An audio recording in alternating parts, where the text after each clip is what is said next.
All right, let's get into it. Today, we're digging into the book Wealth After 40 to talk about something that hits a lot of us and hits hard: financial regret.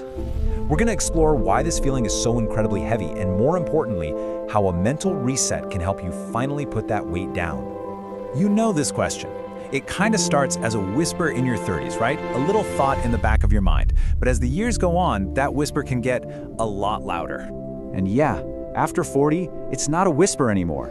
It can feel like it's just screaming at you.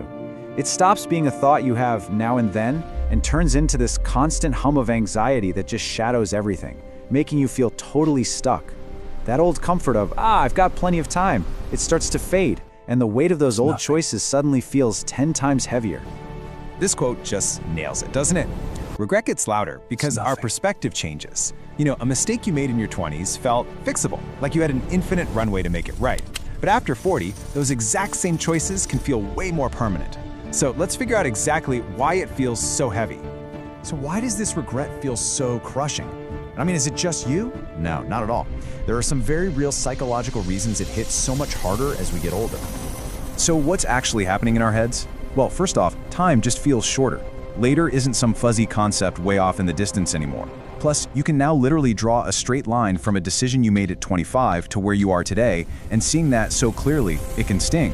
And the comparisons get so much louder. You're seeing friends and peers who look like they have it all figured out. Add to that the responsibility for family, and suddenly, it's not just about you anymore. And finally, our brains just love to play the if-only game, right? We judge our past selves using the wisdom we have today, which is totally unfair, but hey, that's what our brains do. Okay, this is a huge idea from the book. It's reframing the whole thing. It suggests you're not just upset about some money choices, you are literally grieving the life you thought you'd have by now. The sense of security you were counting on. It's not really about the dollars and cents, it's about a real sense of loss. And this is a really important shift in thinking. Feeling this regret so intensely doesn't mean you're a bigger failure than you were before. It just means you care more, you're more aware. And that awareness, that's actually your new superpower. But to use it, we have to deal with regret's much nastier and more toxic cousin. Yep, we have to talk about shame. See, regret and shame sound similar, but they are worlds apart. Regret says, I did something bad. Shame says, I am bad. And that tiny difference is exactly what keeps people completely paralyzed. Shame just sends you into this downward spiral, right? First, it makes you not even want to look at the problem. You stop opening your bank statements. Then it convinces you that the problem isn't the situation, it's you. I'm just bad with money. From there, it's a short jump to hopelessness, which just kills any motivation to even try. And the final step, it isolates you. Shame loves silence, so you don't talk about it, and it just gets stronger. Look at this. This right here, this is everything. It's the most critical mindset shift you can possibly make. I am bad is an identity. It's a life sentence.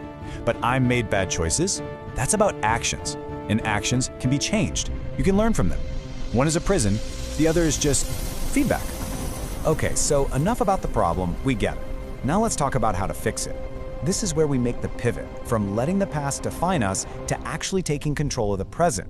And it all starts with a simple but really powerful mental reset. Just let that sink in for a second. Your past explains how you got to this exact spot. It's the why, but it has zero say in where you go from here. That power, that decision belongs to you right now. And the heart of this reset is this idea, responsibility without punishment. It means you can look back and say, yep, I made that call and that's part of why I'm here, without then sentencing yourself to a lifetime of beating yourself up for it. It's about learning the lesson without having to endlessly relive the pain. And this just drives that point home. It separates what you did from who you are. The choice you made 10 years ago, it was just that, a choice. It is not a permanent tattoo on your character. You are not your worst financial decision, period. So, once you've made that reset, once you've separated your actions from your identity, you arrive at a totally new starting line, a much healthier and way more powerful place to be. This might be the most freeing idea in the whole book. This whole concept of being behind is just a trap. I mean, behind who? Some imaginary version of yourself that never made a mistake? Forget that person. The truth is, you're not behind at all. You are simply here. This is it. This is the only place change can actually happen.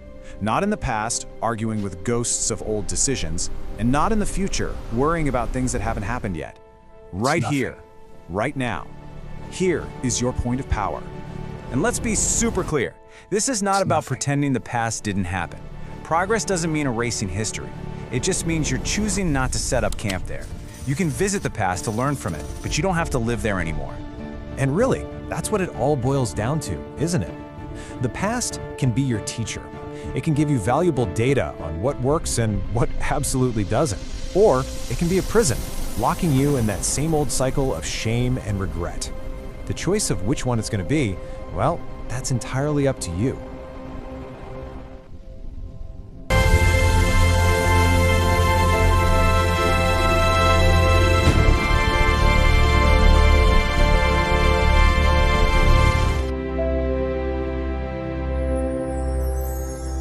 I have the power to create my future.